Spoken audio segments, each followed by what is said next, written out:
share that around as well.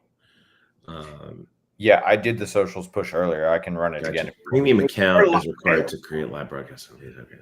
And we're live. We are live, right? everybody. Yeah. There we go. KnightShift, a special edition.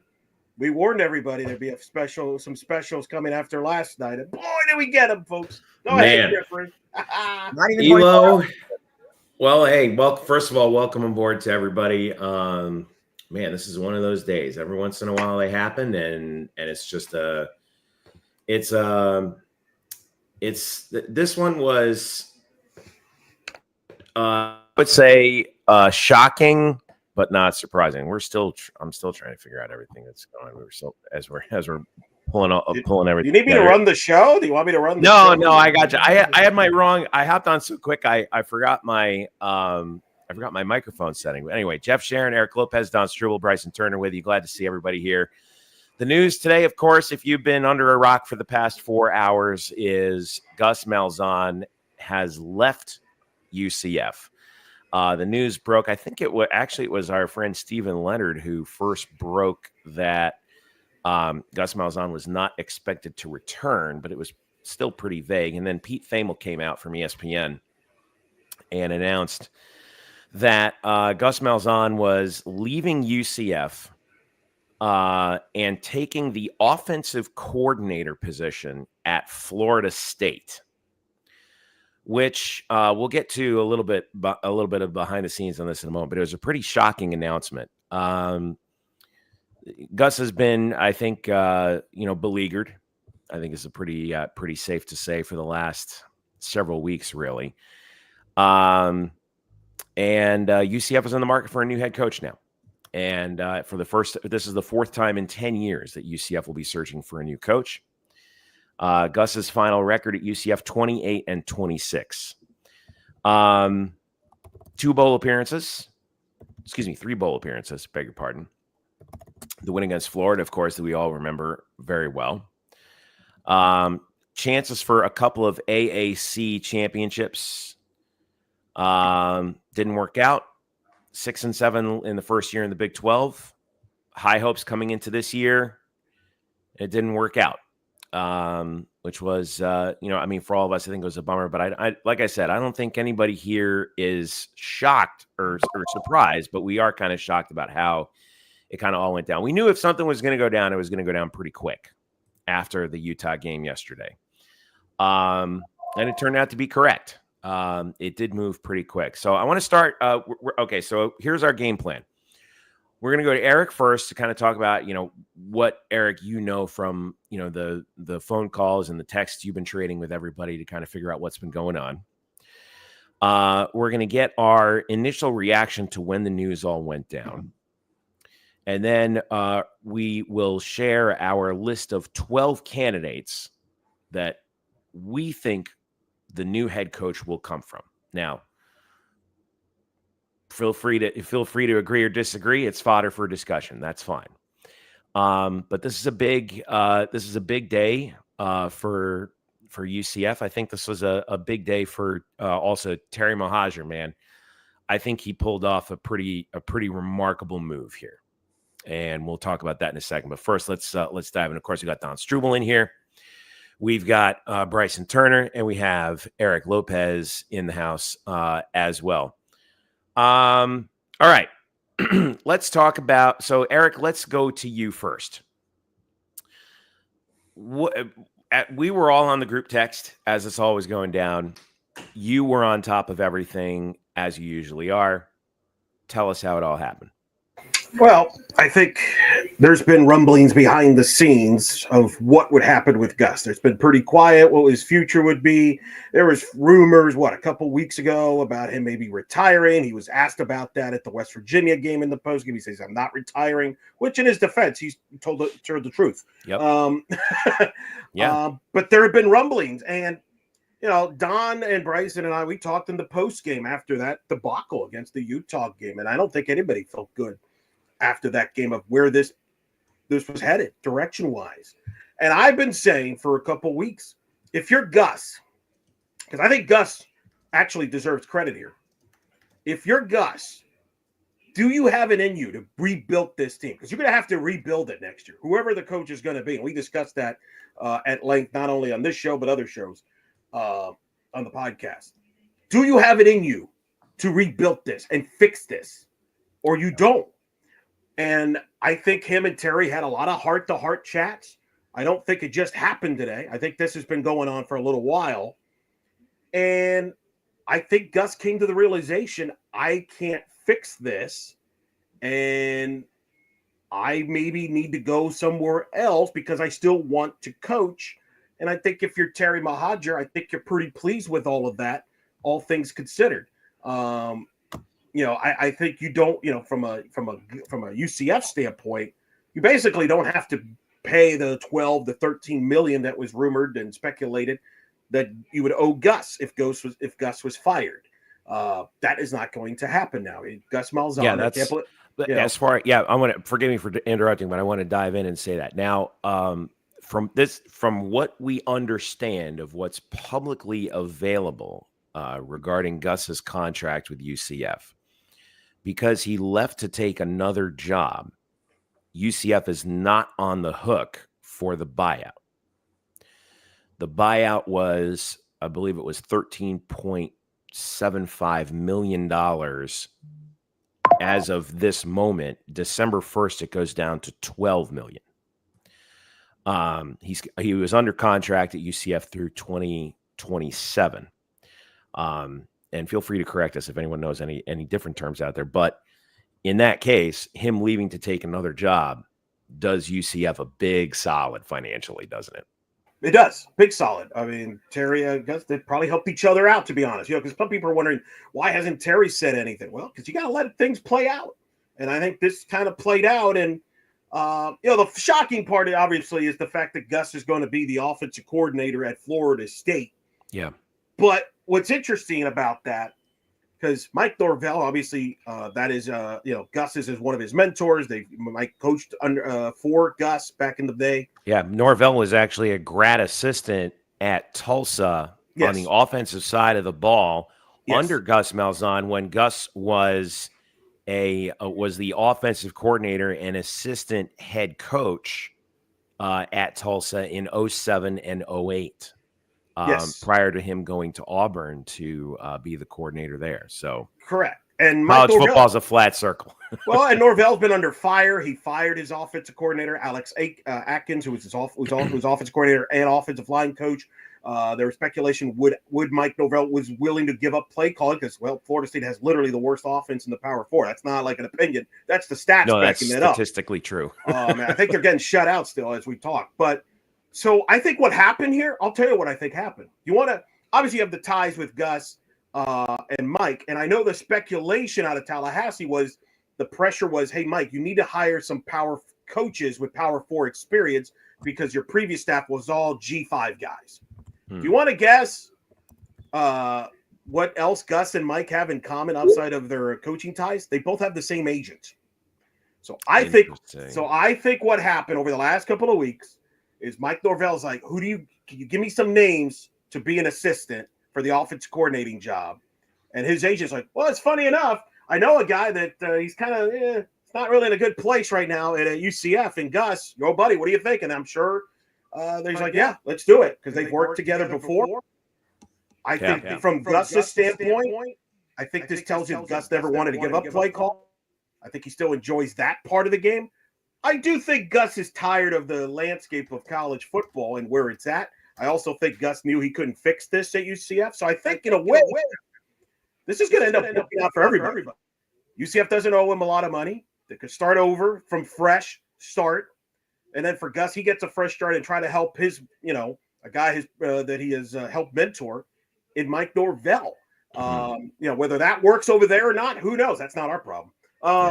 But I think that's what happened. I think the agents who dominate this sport, Jimmy Sexton, they all kind of get together. And I think the agent's like, you know what, Gus, you're going to give up some money here from UCF, but you're going to make some here at FSU. You're going to help Mike Norvell out. And it helps the agent. Now, people have been asking me, well, why would Gus agree to this if he's giving up $12 million?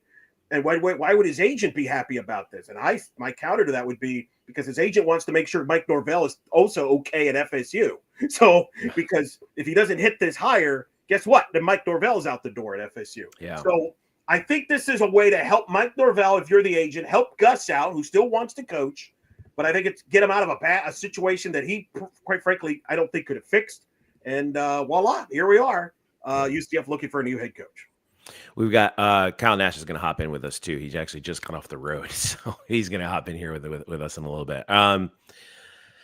Reaction, Don. I want to start with you.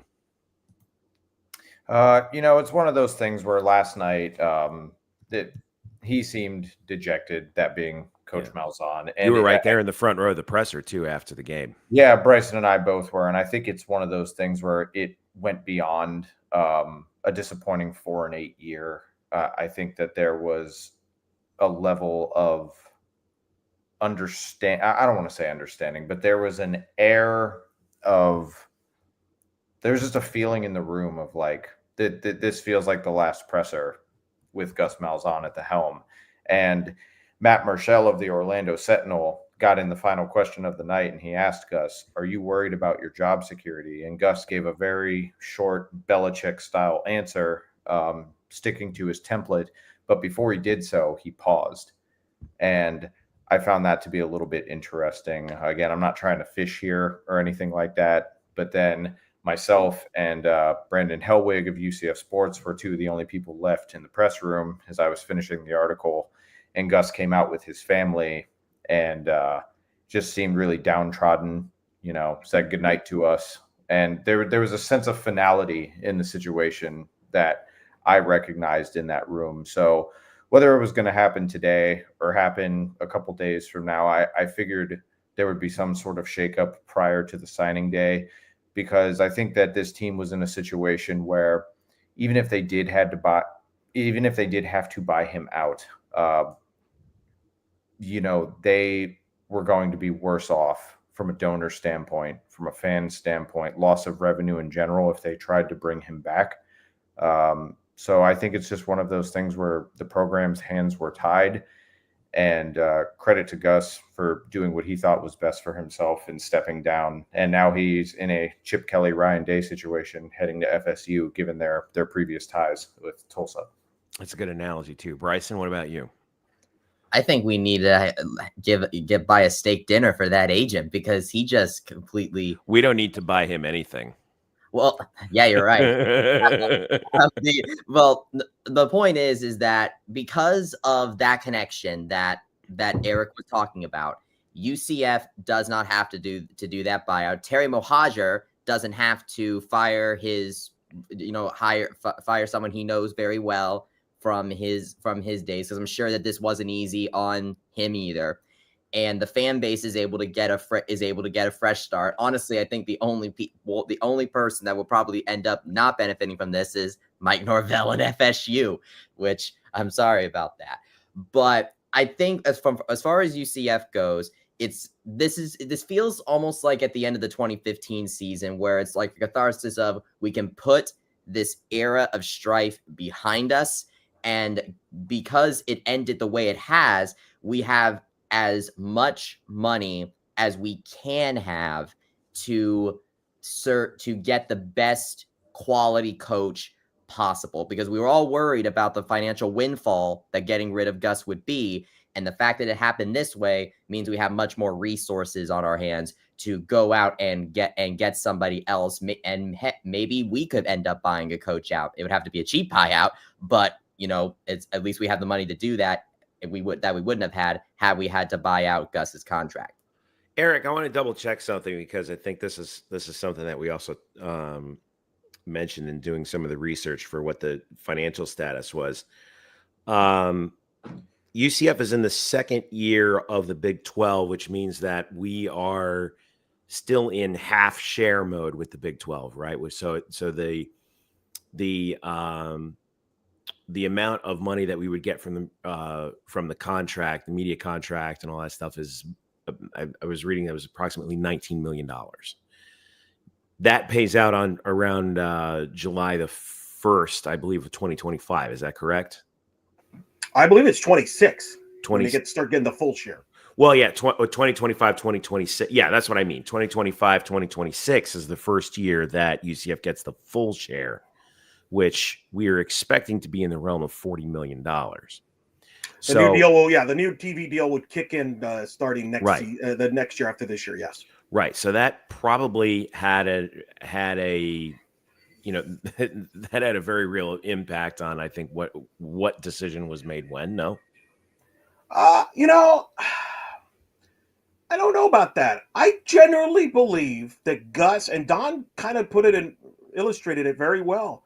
I genuinely think Gus is disappointed in how this played out. I think he's mad at him that he flopped.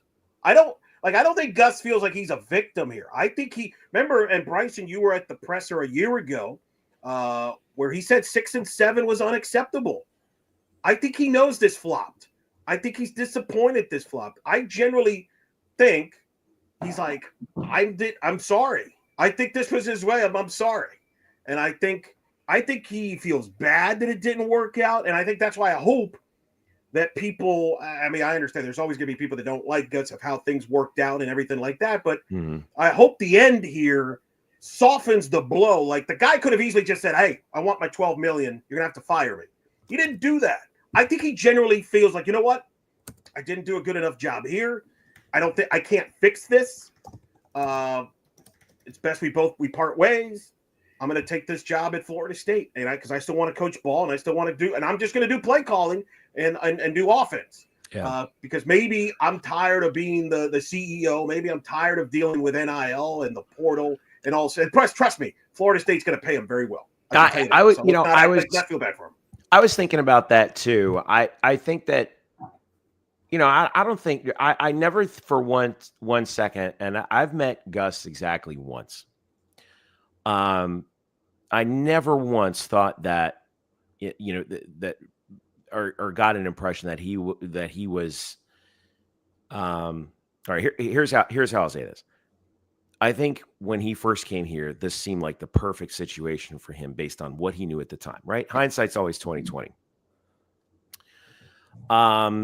I think that what happened was the entire landscape shifted under his feet with regard to, like you said, NIL, revenue sharing. Now that's coming down the pike. And he had to make compromises based on how he initially came here expecting to run things. He's not alone in that perspective. We're seeing that around a lot of college football. A lot of guys who they just wanted to coach, right, have left or gone to G5 programs in some cases. We've seen that in college basketball. Shoot, Tony Bennett at Virginia just retired, right? So I think that's what happened. I would love to. One day someone's gonna ask him about it, and I think it's gonna figure it out.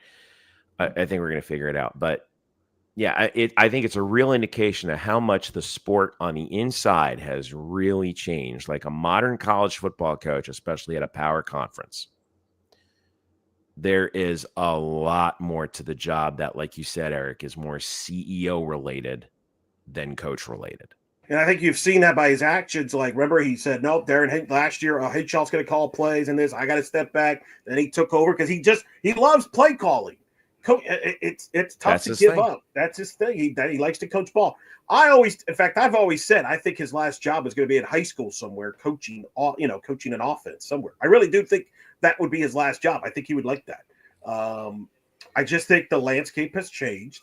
Especially, UCF's got some, it's not an easy place to just, hey, rebuild this roster that quickly and make it all work. Like, so I think there were some realizations there.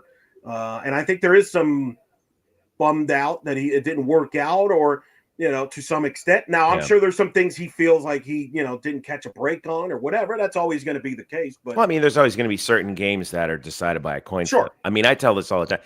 Like, I try.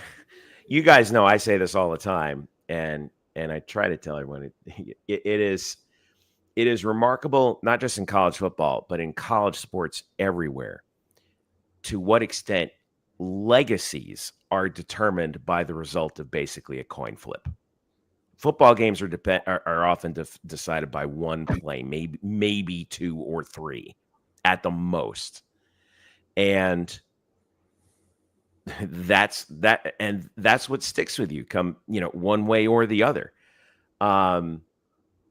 This business is hard, man. This is a hard business. Yeah.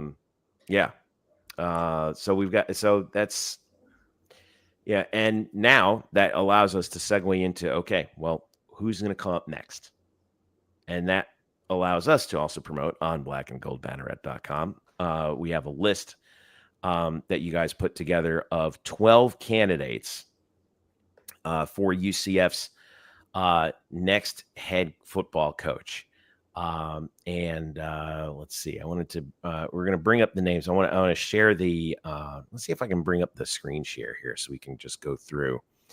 But we came up with 12 names that we think UCF might be considering, at least at this point, based on absolutely no, this is pure speculation on our part. But we divided up. You can see it on Black and Gold Banneret right now. So let's go ahead and dive in. We're going to start with some familiar names. And familiar name number 1, if you're trying not to rock the boat too much, Tim Harris Jr. Eric, your thoughts? Yeah, I don't see that happening. I think Tim Harris, there's a better chance he might end up down in South Florida, maybe in my FIU. If that job opens up, he'll probably make a run for that. And I also, by the way, don't think Gus will be the last UCF coach to be in FSU. Okay. That is that. I think there'll be others. Let's go here and get it out of the way. Yeah! Let's go! And Bring the legend back, baby. We're here. Okay, so we're gonna get everyone's thoughts on this. All right.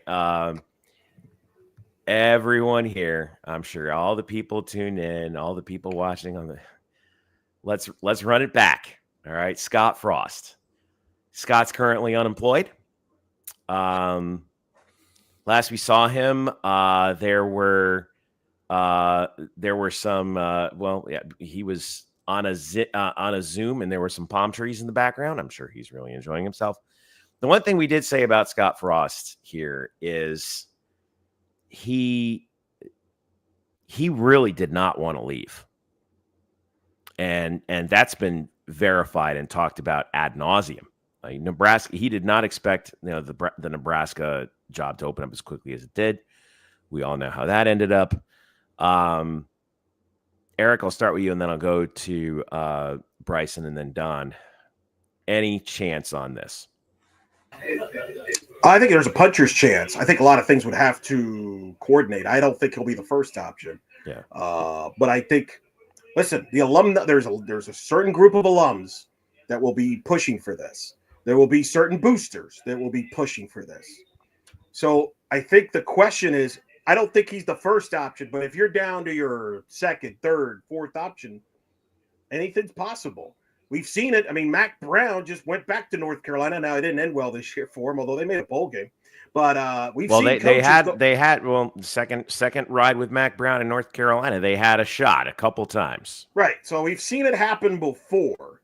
I'm not as opposed to it as others are. I also don't think he's the number one choice, though, either. I just think it's really hard for Lightning to strike twice. Well, and I don't know where Scott's head's at. He's with Sean McVay and the Rams and the staff. I mean, does he really want to? I mean, the college game's changed for him too. It's different now than it was, back then. Like, the UCF now is different than UCF back then. So I don't know. Can you catch lightning in a bottle for a second time? I'm not sure. Movie sequels, Brian Murphy, shout out. We can tell you as good as anybody. Sequels don't work out as well as the original most of the time. So yeah. Contrary to what Matt Dolan said earlier in the chat. Yeah, we got a lot of good people here. We'll comments here. We'll try to get to a couple. Yeah, we'll try and get there, but we are paying close attention to him. Bryson, go ahead. What? Zero or chance or non-zero chance? Let's put it that way. I think it's telling to me that Frost went to the LA Rams as his first job out of Nebraska, when he didn't work for 2 years before that point. Now maybe 1 year was a break, but I'll say that. But the fact that he went to the Rams, to your point, Jeff, is interesting because does he want to jump into this college game, because he had all this NIL stuff happen while he was at Nebraska, and it didn't work out for him in his favor at all. And then you throw there were a lot of things that didn't work out in his favor in Nebraska, most of them having to do with Nebraska. Yes, but you throw revenue sharing on top of that. You throw all this other stuff on it. Now, granted, is a little bit different now. NIL is now being brought in-house and being handled by it'll be handled by its own department. So maybe the football head coach doesn't have that much to do with it now, at least in that sense, as it did before.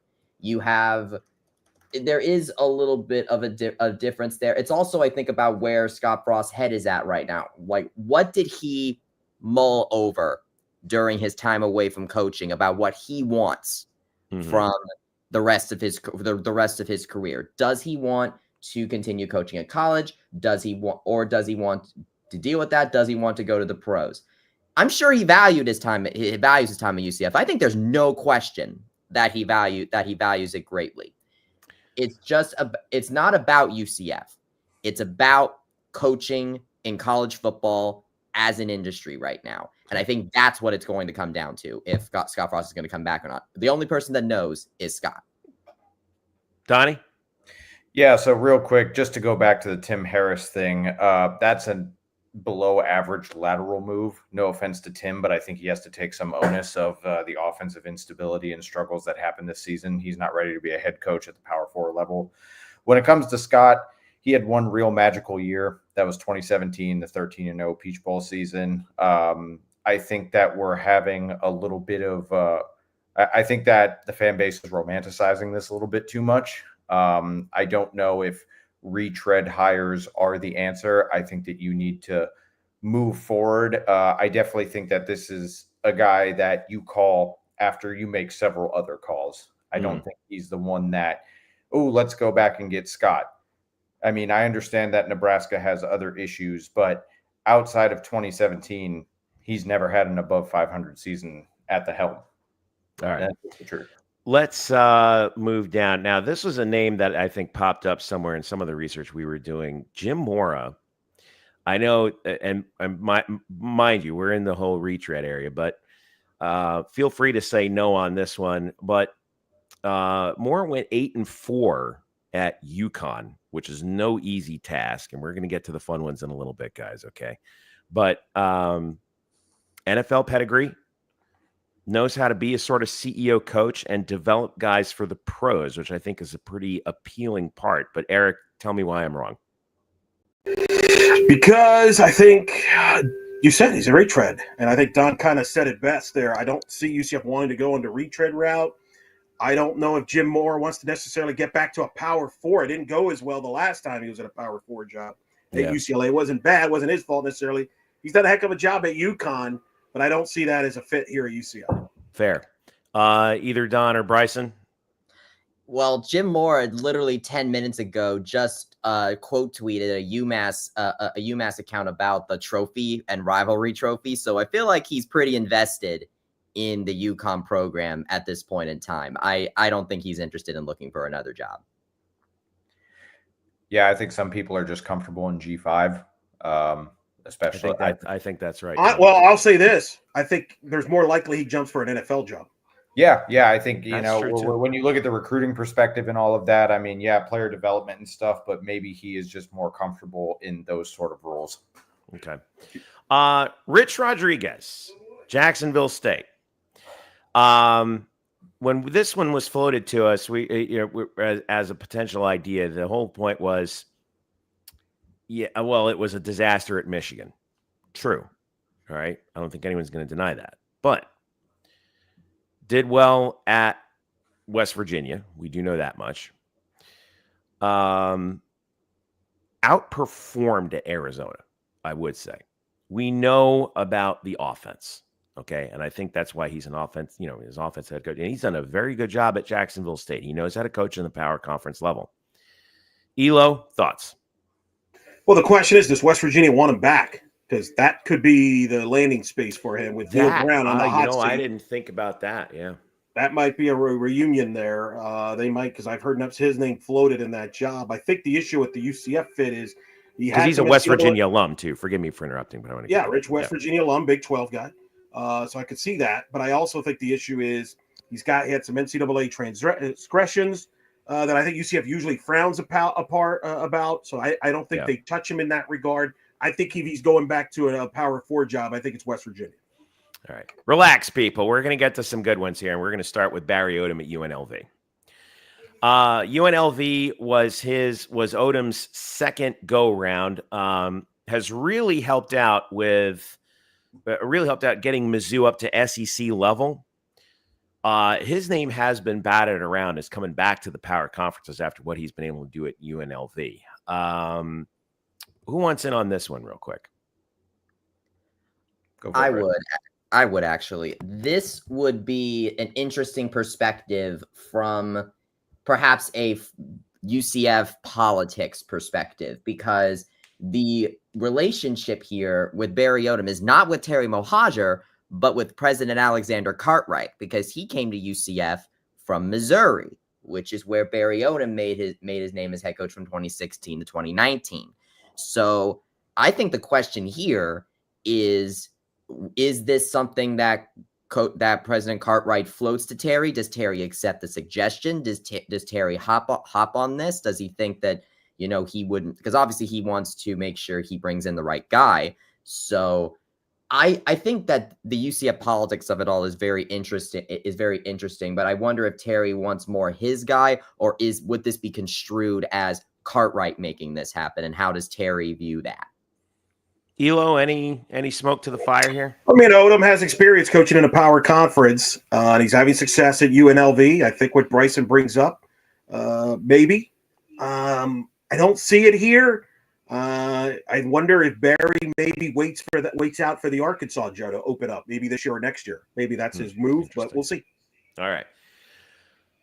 Let's get this one out of the way. Coach Prime. All right. We know about the Florida connections. We know he would make a heck of a splash. We know that he was sniffing around at USF. Alex Golesh got the job, of course, a former UCF assistant. His name is always going to pop up whenever there's an opening. This would be a lateral move, Big 12 to Big 12. First thoughts on this one. Well, I want to go to Elo last on this because I know how much he loves him some Coach Prime. All right, but what do you think? Actually, let's go to you, Don. I want to know what you think on this. Yeah, I think that it would really be a culture rebuilder. It would bring so much recruiting and so much national attention to the program, but I think it would also bring a lot of noise in a way. And I think that you would always be on a hair trigger of wondering how long he's going to stay, because now there's already been rumblings of, could he be out of Colorado after Shadur and Shiloh and Travis are gone? And right. I don't really know how the contractual stuff's working out, but it'd be interesting. I just don't think that they can afford him, but neither could Colorado technically. I mean, their AD said straight up when they brought Dion on that we don't have the money for this now, but we will have it. So who knows? It'd be that's a home run swing for Terry. He's not just going for a double or a triple there. He's trying to knock it 450 feet. Elo? It's a home run shot, that's for sure. I think if it wasn't for money, I think Florida, I think Dion does want to coach in the state of Florida. That would interest him. I've also heard, though, that he's happy at Colorado. He just flipped the number 2 quarterback in the country to go to Colorado. He took him away from USC. So we'll see. Colorado kind of lets him do what he wants. He's pretty happy there. Maybe he sticks it out another year or two. Does he go to the NFL and follow his son? He's got a lot of options. I think he's a fascinating what his next chapter is. I think UCF. I think I read where the UCF would have to pay at least $8 million buyout just to have a shot. So I don't see that happening, unfortunately. Wow. And listen, I mean, obviously, if you believe that Mike Norvell will continue to struggle at Florida State, that situation will reopen in the next year or two. So does Deion feel that I'll buy my time at Colorado until then? Who knows? Only Deion knows, but he's got a lot of leverage this offseason with whatever he wants to do. Oh, you're right about that. All right. Let's go to the up-and-comers. This name has been popping up a lot in coaching circles. John Sumrall, the head coach at Tulane. Took over for Willie Fritz. He's just finishing up his first season at Tulane. He went 2 years. His first head coaching job was at Troy. 2 seasons, 2 Sun Belt championships, 23-4 record. Hopped over to Tulane. They're 9-3. Top 35 offense, top 10 defense. This is, like I said, we've been hearing his name bouncing around a lot of places, including North Carolina, which also opened up. We talked about Mac Brown. Elo, you were the first one to kind of jump in on this one when we were in our group chat. Be like, look out for John Sumrall. He's the hot name in the industry right now. He's the hot name for the reasons you mentioned. It's interesting. What's bizarre, awkward about this is Tulane is playing in the American Conference Championship game this upcoming week against Army. Signing day is Wednesday. So, for example, if you're UCF, do you want your head coach in place before signing day? And if so, would Sumrall be willing to leave that quickly and bolt on Tulsa? And I don't know. But nonetheless, Tulane. Yeah, Tulane. Yeah, Tulane, Tulsa, it's all the same. It's all American trends. We're at UCF. It's not the same. But he's the top name. He is the top name. You mentioned it. Troy. What conference are they in, Jeffrey? Sun Belt. Right? Who used to work in the Sun Belt? That would be Terry Mohajir at Arkansas State. Ding, ding, ding, ding. You are correct. If I make my odds, if this is the ELO odds, who I think the next UCF head coach, I think he's the favorite. Doesn't mean he comes here because you mentioned the detracting part is I'm sure North Carolina is interested. Does Mark Stoops survive at Kentucky? If that opens, that's where John Sumrall coached and went to school, he's a Kentucky guy, right? So he actually played at Kentucky too, if I'm not mistaken. Also interesting, just for the back burner, John Sumrall coached with Darren Hinshaw at Kentucky. Also true. Don, Bryson? Yeah, I think that this is, in my opinion, the most intriguing of the G5 coaches, even more so than Barry Odom with his previous Power 4 experience. I think that what he's done offensively and defensively with this Tulane team, consistently keeping them ranked, I think that he's a firecracker. And I think that he could bring new life to a UCF program that desperately needs it on both sides of the ball from a recruiting standpoint and from a scheming standpoint in terms of drawing up the playbook. Okay. Bryson? I think we have more of a chance at him now than we did before without a the buyout. Like the fact that we didn't have to pay the buyout means I think we have a better shot at getting him than I originally thought we did. Because like you said, Jeff, he's the hottest name in the industry right now. Everybody's going to want him. So the more amount in the war chest UCF can pull out to potentially chase after him, the better. Because like you said, if Kentucky opens up, North Carolina, a lot of people are going to want him. And so we'd have to make a very compelling offer in order to lure him from somewhere that, let's face it, the best connections that we can make is that he coached with Darren Hinshaw, and he might know Terry Mohajir from their time in the Sun Belt. Not as much of a slam dunk to me. Okay. So I like him coming here. It's just a matter of, can we get him? Let's move down. Here's one guy that I think is really interesting before you guys all freak out. Ryan Silverfield at Memphis, who, oh, by the way, last week beat John Sumrall in Tulane. Silverfield has an interesting connection to UCF. Here it was. He was a graduate assistant under George O'Leary in 2006 and 2007. So he's been at UCF before. We know him from such hits as when Memphis scored a ton of points on us in both those conference championship games. His offense is something to behold, and I think we saw that. Yes, we did outscore them in those games, but still, man, they gave us fits. He, believe it or not, his third game, I believe, as a head coach at Memphis was the 50-49 win for Memphis in the game where Dylan Gabriel threw for 600 yards for UCF, and it didn't work out. Silverfield's another really hot name. Let's go to you, Eric. Thoughts on Ryan Silverfield? Oh, wait, we just lost. Oh, there's Eric. I think he popped right. That's the wrong button. I pressed the wrong button. Bad timing.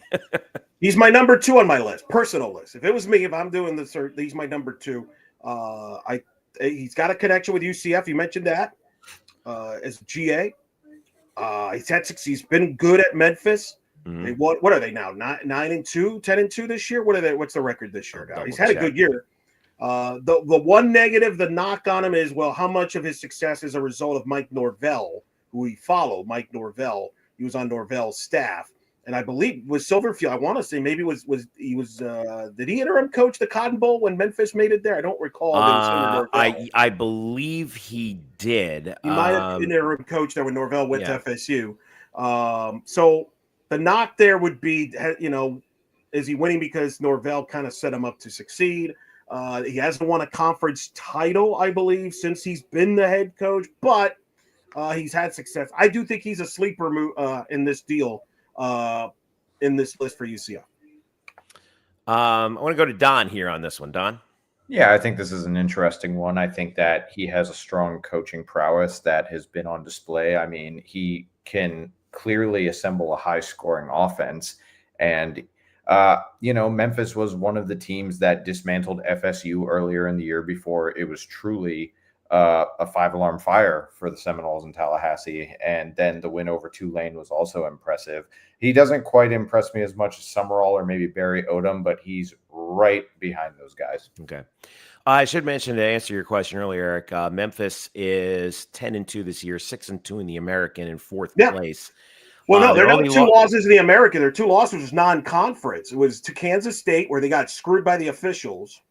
And then they lost at Oklahoma because God forbid he dared to play people. Apparently we're learning this year you don't have to play. Wait, with Memphis? That's not what I'm seeing here. Their only losses were at UTSA and at Navy. Oh, that's right. That was Tulane. Tulane was the team. Like Memphis. So they lost. So here, by the way, here's the points that they've scored this season: 40, 38, 20, 44, 24, 21, 52, 33, 36, and a loss at UTSA, 27, 53, and 34. That's a lot. Yeah. I mean, I think by now he's kind of past the Norvell. Very good, Papa Z. I agree. Silverfield would be my silver medal guy right now in my list. Very good, Papa. Yeah, he's the backup. What I really like about Silverfield is he has history coaching linemen. And I like the idea of having a coach that knows the benefits of that, because UCF definitely will need stuff like that in order to succeed. But yeah, silver medal. You're all right about that. Fun fact about Ryan Silverfield: he's from the Bowles School in Jacksonville, same school as Rocky Ross. For those of you, Florida tie. Yep. Let's see. Jeff Traylor, UTSA. His name has been bandied about quite a bit because he's had some really good success at UTSA. Small program, but a big school, big public school. Has done a lot with a little, but maybe it's one of those situations where the opportunity has kind of passed him by a little bit, that he's stayed at UTSA too long. I've heard that talked about. Eric, what do you think? That might be part of it. I think the other part I think he's wondering to see what happens at Oklahoma State. Does Gundy part ways at Oklahoma State at some point after their debacle this year? I think Traylor is more in that region. Some people thought he was a finalist for the A&M job, but A&M went with Mike Elko because he had been at A&M before. So I don't see him as a fit here, but you never know. He is a Texas guy through and through. Feel like a Texas guy. He was a high school coach in Texas for 25 years, actually, before he went to – initially it was Texas as an assistant, then SMU, then Arkansas, and now at UTSA. So – coached under Chad Morris, so he has some of that air raid kind of thing going for him. Sure, I would brag about Chad Morris these days, but it's, Well, I mean, true, but props, that's offense, right? Don? props to Trailer for elevating UTSA and taking over in the COVID-riddled era. That was a really odd time for college football. But I think, and someone else we're going to get to on the list once we get to coordinators, the loss of Will Stein and how his offense, or Trailer's offense, that is, fell off a cliff following the loss of Stein, that interests me. That really makes it show that if he were to come to UCF, you better get your coordinators right, because on his own, he might struggle if he doesn't have the right guys behind him, a la Nick Sirianni with the Eagles with the loss of Shane Steichen. I know it's the NFL, but, you know, similar comparison. Comparison. Bryson, anything on Trailer? I think Don really summed it up very well. The connection I don't really see. He's only left Texas once, and that was to an SEC school. I think and that wasn't that far away in Arkansas. Exactly. So I think he's found his place. But I think in terms of a promising coach with what he's done at UTSA, I like him in that regard. The problem is that I think it's just more of, you know, that area of the country that he would be interested in. I just don't see Florida as someplace he'd want to go. All right. Let's go to the fun ones. Everyone's going to start getting the chat. I feel like is going to start getting really hot and heavy now. Let's look at the hot young coordinators out there, and a familiar name who's been around some familiar people. Let's start with Charlie Weiss Jr., offensive coordinator at Ole Miss. Eric, when we talk about Ole Miss, with regard to UCF, we talk about two things. Number one, of course, Lane Kiffin's there. But number two, Lane Kiffin's running back coach is the great Kevin Smith. And Charlie Weiss has done some pretty remarkable things with that Ole Miss offense, and Jackson Dart, the quarterback out there.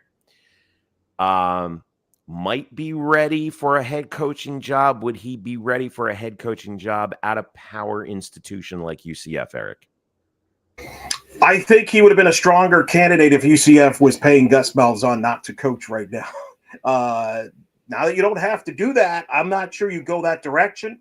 Some wonder if FAU could be an option for him. He was at FAU under Lane Kiffin. Now, I was just told by somebody that Brian White and Lane Kiffin didn't end on the best of terms. Does that affect Charlie Weiss's chances there? I don't know. We don't know if Ole Miss is going to make the playoffs or not. They're still in the mix there. So would he be when will he be available? But there are some positives, and you mentioned it, which is if he were to come here, does he bring? I would think Kevin Smith would be part of the package deal. I think that's the only way that would work. Bryson. So the Weiss family has a little bit of been in the same room with Terry Mohajir, because back when Mohajir was briefly at Kansas in 2011 and 2012, Kansas hired his dad, Charlie Weiss Sr., to be the head coach at Kansas. Now that tenure didn't go well either. No, it did not. No, it did not. But they were in the room together, and Terry left before Weiss did. So I don't know. So who knows? If they did meet, then I don't think they would have that they would be on bad terms with each other. But we wouldn't be hiring Charlie Weiss Sr. We'd be hiring Charlie Weiss Jr. Exactly. But my point is that he knows the family, is my point. So the only thing I would really question about is what would Charlie Weiss Jr. be without Lane Kiffin? Because the only time he's not been with Lane Kiffin was when he was the offense coordinator and quarterback coach at USF from 2020 to 2021, who he actually worked with Timmy McClain while he was there, by the way. But South Florida obviously was not in the best of places at the time. So that's where I think maybe you would be a little iffy on. But look, we hired Scott Frost as a hot young coordinator, and look what happened with that. And hired Josh Heupel as a hot young coordinator. Him too. That's what I'm saying. Anyway, point being though is I think that he is with what Ole Miss was able to do, and he worked with Jackson Dart, by the way. He was a quarterback coach at Ole Miss since 2022, and look what he's done with Jackson Dart to develop him into what he's become, a leading passer in the SEC this season. So I think he's an interesting guy if you want to take a chance on a guy, but I think Eric really nailed it. I think if we had a low if this was a discount option, he would be great.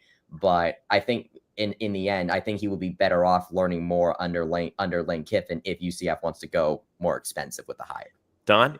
Yeah, I think I find it intriguing. I will always find the younger coaches more intriguing because I think that they have a pulse on what it takes in today's recruiting trail. I also am more intrigued by offensive-minded coaches. But yeah, I mean, here's the thing. Ole Miss is one of those SEC football factories.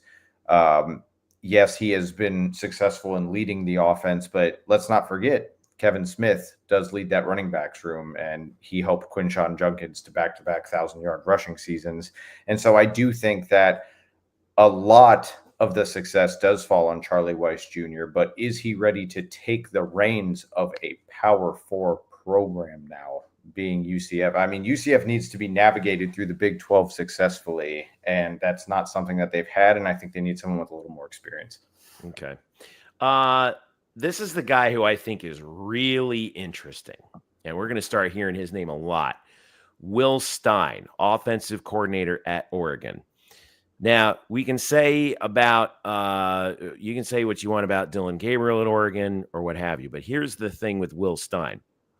We mentioned Jeff Traylor at UTSA earlier. UTSA's offense was one of the national leaders with Will Stein as the coordinator. Since he's left UTSA, the Roadrunners offense has kind of come back to earth a little bit. Meanwhile, Stein has pushed Oregon and Dylan Gabriel and that offense to, they're the only undefeated team left in America as of tonight. They play Washington tonight. So we'll see if that holds true. But Oregon, first year in the Big Ten, and people were saying, hey, we need some pop. This guy could provide some pop. Now, I know the parallels are obvious, Eric. Oregon offensive coordinator. I was going to say, didn't UCF hire an Oregon offensive coordinator? We've had some success on Oregon offensive coordinators in the past, I should say. Correct. What do we think of Will Stein? Well, the biggest, most important part, who he's working for, Dan Lanning, who is become a hot name in the head coaching industry. So if you are working with Dan Lanning, you're going to get opportunities. And I think Will Stein will have opportunities, whether it's here or elsewhere. That remains to be seen. But, yeah, he's going to get looks. Now, we don't know what he wants to do long-term, but certainly he's, from an assistant standpoint, he's going to be intriguing. The only question, though, there again, if you're UCF, you know, it'd be one thing if you were in the American. I think that would be the obvious move. Yeah. But is that an obvious move when you're a power conference school, when you've got to rebuild and you may have options of coaches that are experienced head coaches that have won elsewhere? That might do him in. But, again, he's going to get looks from you, whether it's UCF or elsewhere. Yeah. Don? Yeah, I think, again, intriguing, young, offensive-minded coach that he inherited something good in Oregon, and he made it even better. I think he's been quite the Robin to Dan Lanning, so to speak, on the offensive side of the ball. And, yeah, they're the only undefeated team left. But, once again, what does the expectation and the challenge look like when you are handed the reins of a program, when you've not been in that situation before? And I think that that's where we need to keep things in realistic perspective. Could it work out? Sure. But there would be some growing pains. And I think they need to look elsewhere first. Bryson, you were the guy who first alerted us to this guy. Yes. And I mean, like I said, you know, the Oregon offensive coordinator connection is certainly great. And I think he's going to be a really good coach. The question is where UCF is and where Will Stein is. Does that align? I think that's going to be the big question. And I'm not really sure. I think I'm very confident that Will Stein is going to end up succeeding wherever he ends up. He is from Louisville, Kentucky. He actually played quarterback for Louisville. That's right. He played 4 years at Louisville. That's right. Yes. So he was a starter for the last 2. Yeah. And so between that, he kind of cut his coaching teeth in Texas from 2015 to 2019 before hopping on this is the state of Texas, mind you. He was with the Longhorns for a bit. Then he was at a high school in Texas. This is before he hopped on with Jeff Traylor at UTSA. So it seems to me that he's kind of more proficient in that region of the country. There really isn't anything tying him to the Southeast and the Florida area. And so I think that might be that turnoff is, do you want to bring in a guy and let him familiarize himself with the area and give him time to do that, to do that? And I don't know if UCF has the patience for that, but if you want to have faith in a guy or try to be willing to grow with a guy, I think that's a guy you go with. All right. I think we got one more left. Here's a name that is familiar to UCF fans. Joey Halsley. He's the offensive coordinator at Tennessee under Josh Heupel. He was here at UCF when Heupel was here. For all the criticism that Josh Heupel received when he was here at UCF, and a fair amount of it was deserved, he's really matured as a coach at Tennessee, and Joey Halsley has been part and parcel of that as his offensive coordinator. We've seen some criticism of Joey Halsley as well. But Eric, where would you put Joey Halsley on this list? I don't like him because is he really running the offense? Is it Josh Heupel just running the offense? Like, how much credit? What's interesting is that Tennessee offense is completely different than the UCF offense Josh ran. They are not, hey, let's run 80, 90 plays anymore. They're not like full air raid. No, he's learned, this is a real conference in the SEC. I need to actually have mix up tempos a little bit there. I don't see that as an answer. I would be surprised. I mean, you never know. I think that Halsey's got to prove that he's out of the Heupel shadow, if you will. Maybe another year or two. I think he's more of a G5 candidate. Maybe FAU. Maybe FAU could be a fit there for him with ties to the state. You bring in maybe a Mackenzie Milton down there. Wouldn't that be weird? But I don't see that as a fit here. Bryson, you were talking about, I think we were talking about Joey Halsley a little bit, right? Yes, he's very intriguing because he could probably bring down Milton with him. What's interesting is Halsey's actually record is he was UCF's offensive analyst in 2019. He was also an analyst at Missouri and Utah State before that. I think at that time that also meant analysts, they couldn't actually have contact with the players on a day-to-day at the time. The rules changed, but he didn't actually work hands-on with the players at that time. Is that right? That's correct. Yes, okay. But my point is that's the role he had. I mean, obviously, because the analyst role is still a thing, even if you can have contact with the players. 2020, he became the quarterback coach at UCF, where he worked with Dylan Gabriel and of course Mackenzie Milton, who was still rehabbing at the time. Then he joins Tennessee, where he works with Hendon Hooker. Joe Milton had some success, and then he recruits Nico Liviel. I can't pronounce his last name. But then he gets the offensive coordinator position in 2023. He's only been a coordinator for 2 years. That's what's a little bit of a turnoff for me. I think he needs to grow a little more as with the responsibility of a coordinator. Again, get out of the Heupel shadow. But the idea of him bringing Milton is interesting because since Milton has been an analyst at Tennessee for a little bit, if Milton mirrors what Halsey did, then it could stand to reason that Milton could be his QB coach. And I want to say this real quick. I'll get to Don, but real quick, Mike makes a good point. I think FIU is another option. Remember who the AD is at FIU? Scott Carr. Scott Carr, that's right. Keep that in mind. Used to be here. Yeah, under Don, Danny White. Yeah, go ahead, Don.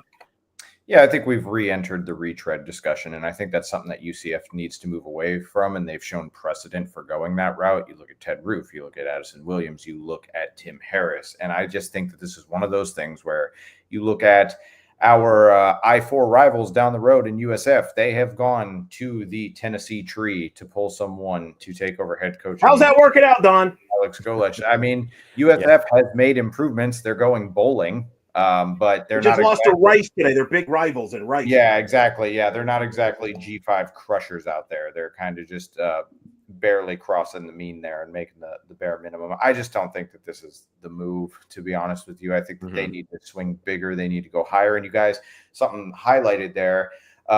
He's matured more.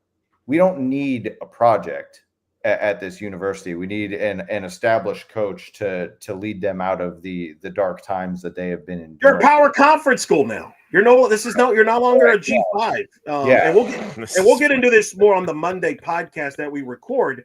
This is a very important hire for this program. Yeah, that we'll get into it. And you can't. I mean, if you're not a G5 anymore. This is UCF's a big hire, and I don't think you go with a guy that's inexperienced there. Recruits and donors are on the line. Don't play it safe. Don't play it scared because you know someone. Yes, exactly. We're crossing the hour threshold here, and I wanted to open it up to some other. I've been keeping an eye on the chat. There's one name that keeps popping up that we actually. Is this the one I just got on my phone? Is this the one we got him? I think I know. Yeah, go ahead. Yeah, there's one name that popped up that kept popping up in the chat that we deliberately excluded. And Eric, you'll be able to explain why. GJ Kinney. A couple of people have brought him up. He's the head coach at Texas State, formerly at, I believe it was an Incarnate Word, right? Worked with Cam. Made the playoffs in the FCS and Incarnate Word, yes. Was here at UCF, former Tulsa quarterback, but we left him off the list, Eric, and you have a good reason why. Well, he just signed an extension at Texas State, and I believe the buyout's like $7 million. A 7-year extension at Texas State. Yeah.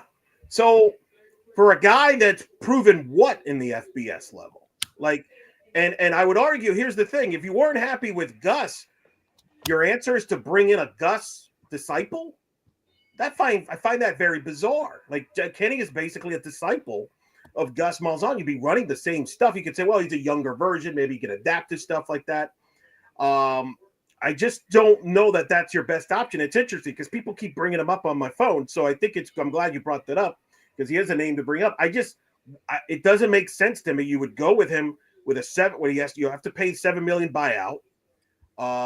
You would have to, for a guy that has never coached in the Power 4, not that that's a big deal, but what's he done? What's he doing this year at Texas State? I don't even know what the record is. He's in his 3rd year as a head coach. His first year, 2022 in Incarnate, where they went 12-2, 5-1 in the Southland, lost in the FCS semifinals. First year at Texas State, 2023, 8-5, 4-4, and this is in the Sun Belt Conference. This year, 7-5, 5-3. So he's 15-10 at the FBS level, 9-7 in the Sun Belt Conference. He's Gus Jr., everybody. What are we doing? We'll put that's just me. And again, some people are, well, he can keep certain guys on the staff. Do you want to do that? Like, I would be underwhelmed on that. Now, that being said, we don't know who's going to, if UCF gets told no a few times, is he like a 3rd, 4th, 5th option? Like, for example, would you rather have Kenny or Scott Frost? If it comes down to that, for example, maybe Kenny gets the benefit there. I don't know. That might be, I would, but I don't see him as my number 1 or number 2 options, in my opinion. Don, what do you think? Yeah, if they go with this, first of all, UCF, this program was granted a gift in not having to deal with the buyout of Gus Malzahn. And if they were to go with Kinney, they should write a book called Mistakes Through the Generations, because you're going with a younger version of Coach Malzahn. And I just don't think. I love your, by the way, your vocabulary, Don, is phenomenal. Phenomenal. Don, you should be a writer. Seriously. Oh, man, I wonder what I'm going to school here for. Don, you have replaced Brian Murphy in the history of Black and Gold Banneret as the greatest wordsmith that's ever worked at Banneret. Oh, that's an incredible compliment. The ultimate honor. Right there. Thank you. Well, Brian, if you want to challenge Don, feel free to join the show. Yeah. I don't think that the record at the FBS level, especially in the Sun Belt, that's not really a world-beating challenger in G5 it's not speaking to me. We need someone who's ready to take these reins. And I think when UCF went and got Gus Malzahn, this is a former SEC coach who had incredible success against Nick Saban, has had bowl level success. And I think it was quite a shock of how poorly it didn't work out. Now in hindsight 2020, you could look at the Auburn exit and see maybe some similar patterns to how things ended at UCF, but don't go back to this Malzahn coaching tree. Start fresh. It's in everybody's best interest. And most hires usually do that, by the way. Yeah. Another name that I saw pop up a couple times here, courtesy of Mike Nieves. Manny Diaz, head coach at Duke University. 30-18 as a head coach. The 3 years at Miami, 6-7, 8-3, 7-5. At Duke this year, 9-3. They beat Wake Forest earlier today at the Gun. Thoughts on Manny Diaz, Eric? I like Manny Diaz personally. I've covered Manny Diaz. The question is, do you really believe he could be successful? I mean, granted, he's at Duke. I understand that, but is Duke really a power conference team? I mean, what? I don't know. They'll tell you they are. Cool. Yeah, in basketball. He didn't do well in Miami. Do you blame that on Miami? Maybe.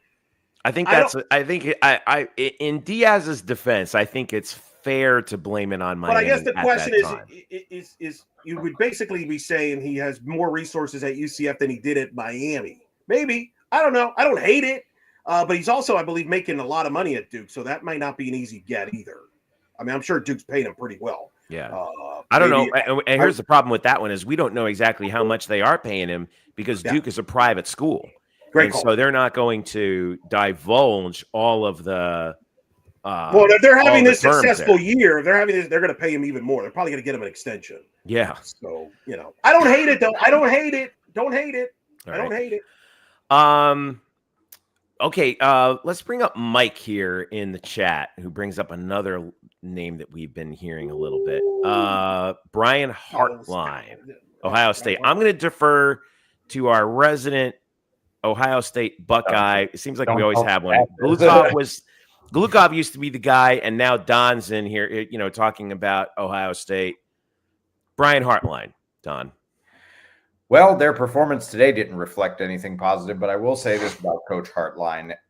He is he is an incredible recruiter. And in terms of a motivating perspective, now to see him beyond a receivers coach role, there's a lot of question marks there. But Brian Hartline, the recruiter, I think would do wonders for UCF because I do think that this is an enticing program. And Gus was not necessarily a bad recruiter. I mean, there was a lot of guys he brought in. The pieces just didn't fit. I have questions about Brian beyond that, though. I don't know how he would be in an offensive coordinator position, let alone a head coaching role for a Power 4 school. So I think you probably stay away from that. There are grumblings about Hartline taking over for Ryan Day if Ryan Day moves on. Yeah, I think Ryan Day made a hell of an audition for the Chicago Bears head coaching job today against Michigan. Him and Kelly both. They can both go to Soldier Field and help out Caleb Williams. But yeah, no, I think that beyond the recruiting perspective, I don't know there. I don't know. No, the other problem with Hartline and even Stein, if you want to go with Oregon, they're both going to be in the playoffs. Yeah. Do you wait for them to? That's the other thing. This is the first year of the 12-team playoffs, so we don't really know how that whole thing is going to work out. Plus, I disagree with Don. I know Don's mad as Buckeyes, but I think that this loss will benefit them. I think they're going to get a better draw in the playoffs. Yeah. I want to see. By the way, last little bit here as we start to wrap up. If you got any other wild names out there that you want to throw in there, and we'll just go rapid fire, yes or no. Go ahead and put them into the chat real quick. What are some other ones that we missed here? Are there any? Someone brought this up also as well. Do we want any? Are there any defensive names that we're missing out on? Georgia defensive coordinator Schumann is a hot name. He's been floated at North Carolina, as a matter of fact. That could be a name. We'll see. Mike brings up his Fran Brown from Syracuse. That's too much to go after. Jeff would hate it. It's your guy. I don't know how I feel about that after today's win for the Orange Kirby over the Smart Miami Hurricanes. First time they beat Miami since 1998. Donovan McNabb's last year at Syracuse. That's how long it's been. Oof.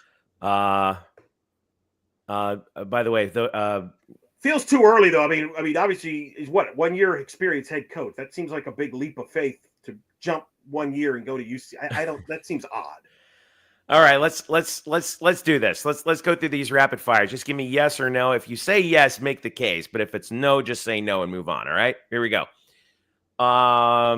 Fries, flies. Billy Napier. Screw it. No, that's Florida's problem. Nope. All right. Ryan Day, if he becomes available. I actually like Ryan Day, and UCF doesn't play Michigan, so he should be fine. Just don't play Michigan. I like Ryan Day here. I actually be fine with that. Ryan Day, the recruiter. Yeah, can they afford him? Probably not. Yeah, probably not. All right. No, can't afford him. How about let's see if I can pull this down here and say where is it? Oh. Texas Tech head coach Joey McGuire. No, what? No, that's a Texas through and through guy. No, move on. All right. Yeah, never left Texas. He has one squad. The Utah defensive coordinator. He's probably going to be promoted if Kyle Whittingham retires. He probably that's true. Actually, a lot of smoke to the whole Kyle Whittingham retiring thing. Yep. Speaking of Utah, Urban Meyer. No. Well, no, but Stop. maybe not. No. Well, I'm in the maybe not Urban, but there is a disciple that people have brought up, which is Dan Mullen. Does Dan Mullen? Okay, let's entertain Dan Mullen. Dan Mullen. What do you think? I don't know where Dan Mullen's head's at. I thought he did a great job at Florida, but he acknowledged publicly that he hated recruiting. And that's one of the reasons. Well, that's a problem. Is it though? I mean, he might say, nah, maybe I like the portal. There's been rumors that he might been floated there for the offensive coordinator's jobs elsewhere. In fact, he was floated for FSU before the whole Gus thing happened. Is he happy maybe just doing TV? If I were him, I'd stay at TV. But I don't know if he's kind of a weird guy. And I don't know how it might work at UCF or it could absolutely fail miserably. Okay. But I like Dan personally, but he's a little quirky of a guy. I'll say this.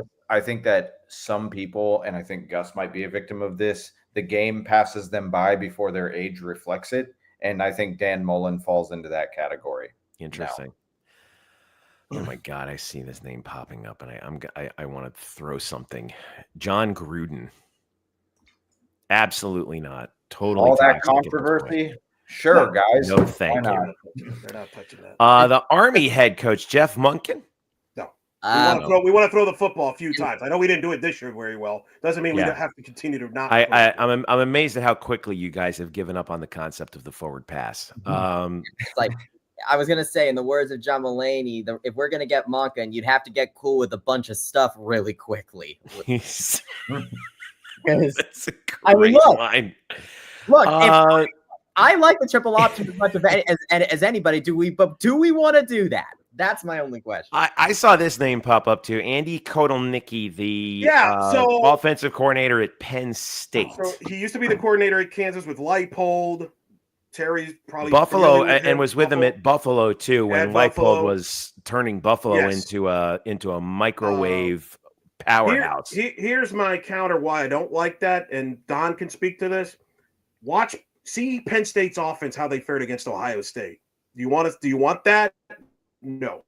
Don, go ahead. Confirm that, please. Yeah, I mean, I think it's one of those things where UCF is never going to play that level of competition, at least not for a long time. But wow, dogging on this Big 12. Sorry. I think it's a basketball conference, but at the end of the day, I think that you need a high flying offense integrated into this. Yeah, it's not like Penn State's been setting the world on fire. They have a soft schedule over there. And he couldn't score an offensive touchdown against Ohio State. I get it's Ohio State, but let's see how they do next week against Oregon. I don't get that. I think that's still a year or two away. Yeah. Can we introduce some over the top passing and some motion? Anyone who's going to do that. Well, a guy. Go ahead, Bryson, real quick. I think he still needs to work on getting out of Lance Leipold's shadow at this point. And I think that's what he's trying to do at Penn State. I think Lance Leipold misses him. How can they were 5-7 this year? Not great. What about Lance Leipold himself? No ties to Florida. I think he's an overrated coach. Nice coach, good coach, who's probably happy at Kansas because there's no expectations there. I don't think he would handle the pressure cooker that is UCF, baby. Let's go. Navy head coach Brian Newberry. Before you laugh, Oh boy, this guy. Okay, the Ken Niumatalolo era at Navy is over, and he's introduced something a little bit different for Navy. All right, I'm just putting it out there. Kind of put the service academies on the map a little, getting a little more relevant. He played defensive back at Baylor in the 90s, but he's a defensive coach. He's a defensive coach. So if you're looking for defense, there's someone you can look at right there. But the game's moving away from that on both levels. Yeah, that's true. Well, I think if you're going to go defense again, Sumrall. That's what people like about Sumrall is he's kind of has a defensive background, even though they're both offense and defenses are good under Sumrall. I don't think it matters the offense as long as you're successful and you know what you're doing on both sides of the ball. You're not one-sided dominant. That being said, the service academy schools are really good gigs that you could see why people stay there for a long time, like Jeff Bunkin and Niumatalo did. I mean, like that's a nice gig to have for long term, and he only just took it.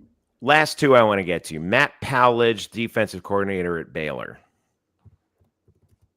No, Eric. No, okay, no. All right. Colin Klein, former K-State quarterback. I'm watching him right now. Score 7 points for A&M against Texas. No thanks. Offensive coordinator for Texas. So much for that. I think, yeah. I mean, I think that's pretty. Here's what I do believe. The name is going to be one of these guys we've mentioned. All right. I agree with that. The question is, and we'll wrap with this. Eric, what's the timeline? How quickly is this going to happen? How long we got left on the show? Wednesday signing day. That's a date to keep in mind. It would not shock me if we hear something by then. The transfer portal opens a week from this Monday. So I think that's your timeline. Anywhere from Wednesday to that Monday, I think you're going to have a head coach. I think Terry's going to want to move quickly. I don't think this is something that caught him off guard. I would be surprised. If we don't have the UCF head coach by a week from this Monday at the latest. I think we could have one as early as late this week. Okay. Last question. We'll go around to everybody else. And I'll start with you, Don. If you had to bet a year's salary on it, what kind of a coach would you see? Would it be a P5 coordinator? Would it be a G5 head coach? Would it be a G5 coordinator? Who would you see? A young G5 offensive-minded head coach. Okay. Bryson? I will also go G5 head coach. Offensive or defensive? We're UCF offense. Okay. Eric? I told you my top two. I think it's Sumrall or Silverfield. I think one of them gets it. If it's Sumrall, don't be surprised if Brick McMurphy, as somebody alluded to in the chat, announces that hire during the Tulane championship game. Talk about full circle moment, baby. Yeah, stick it to Tulane. That's cold. That is cold. Now All you know we're really a power conference school. Well, that brings us to, I think that puts us right about a good place to hang it up here. But just a quick word before we let you guys go. We're going to be following the story, obviously, as much as we possibly can, and as closely as we possibly can. So some are all going to show up to the ACC championship. It's a sign. We got to look at that. What's his gear? Yes. Let's go. Oh, my God. All right. You guys are enough. You guys are too much, man. We really want to thank everyone who tuned in big numbers tonight, man. We got a great following here, and I really this is fun. This is fun. I mean, it's a turbulent time, when you're going through a head coaching change, but we as people who do reporting for a living, these are the kinds of days that we get a charge out of. It's a pretty big adrenaline rush. So last word I think I want to say is we want to thank Coach Gus because he was really accessible to us. We really liked him. Wish him and Christy all the best at Florida State, and the family as well. And we thank them for the time and the access that they gave us. And also, I wanted to, and also, hey, still thanks for that win over Florida in the bowl game. That's still a tremendous. When I think of the Gus Malzahn era at UCF, if I had to pick one moment, that was it. That win over Florida in the Gasparilla Bowl. That was tremendous. All right. Here's how you can follow us. Get up on blackandgoldbanneret.com, where we have all the latest news, not just on UCF football, not just on UCF basketball, but every UCF sport. We are all over social media. We are at facebook.com/blackandgoldbanneret, X UCF Banneret _SBN. We are on YouTube, as you guys know. And folks, we are just a couple. Don, where are we? 31, I think, from 1,000 subs. Yeah. So if wow, guys, tell your friends. It's the season, guys. Yes, we are very, very close, and it would help us immensely in many areas. So yeah, we really appreciate all the support, and we're right on the cusp. So if you can help, we want to get to that magic number of 1,000. So any way that you guys can help us out with that, we really appreciate it, and we're tremendously thankful for it. And it is Thanksgiving weekend after all. Yeah. Fries Flies tells me 972. So okay, beautiful. 28 away. 4 touchdowns, guys. We can do it. 4 touchdowns. But we really appreciate all of you guys for, sometimes I wonder, like, it's a miracle you guys read or watch or listen to anything at all that we produce, because it's pretty awesome. And we're very, very thankful for that. We're coming up on the 10-year anniversary of the site, and it's been a heck of a ride. We've seen a lot. All right. I mentioned X, UCF Banneret _SBN. We're on Instagram and Threads, Black and Gold Banneret, and we've been putting out some really great photos from our great photographers, Brenna Johnson and Derek Warden, up there. We're trying to get to a few more of those out there, and if you like those photos, make sure you let them know about it, because they do a tremendous job for us, as always. We are also just recently on Blue Sky. If you're new to Blue Sky's popping off right now. UCF Banneret.bsky.social. UCF Banneret.bsky.social. All right. And let's see. Am I missing anything? We talked about YouTube. Subscribe to our podcast as well. We are on Spotify. We prefer Spotify, but if you're on an Apple device, no hard feelings. G-Man Miller, who I hope is a Giants fan, says, no, Jeff, it's not fun. Instability is not fun. You know what? I get it. I get it 100%. But you know something? We sell hope. All right. And driving the chaos, baby. It's and next year we're going to have whoever it is, right? I think we're going to have a lot to look forward to. And I think it's easy for us to forget how young this program is. It really is easy to forget how young this program is. We're only just getting started, and we'll be remembering this for a while. So follow Bryson at It's Bryson Turner on X. Don, you're at Don Documents 407. You spend most of your time on X, right? For the most part. I'm branching out a little more, but yeah. I hear you. Eric, you're at Eric Lopez Elo. That is correct. Blue Sky, all of it. Eric Lopez Elo. It's very easy to remember. And I'm taking Blue Sky for a spin. You can find me at jeffsharon.bsky.social. So once again, guys, thank you so much. We really appreciate you joining us tonight. And follow us for all the latest on who will be UCF's next head football coach. It might be happening sooner than you think. Whenever it happens, we'll be there for you. Thanks for joining us, guys. Go Knights. Charge on. Belated happy Thanksgiving. And we'll be keeping you updated when things come up, when things come up again for UCF's next head coach. All the best, guys. Cheers.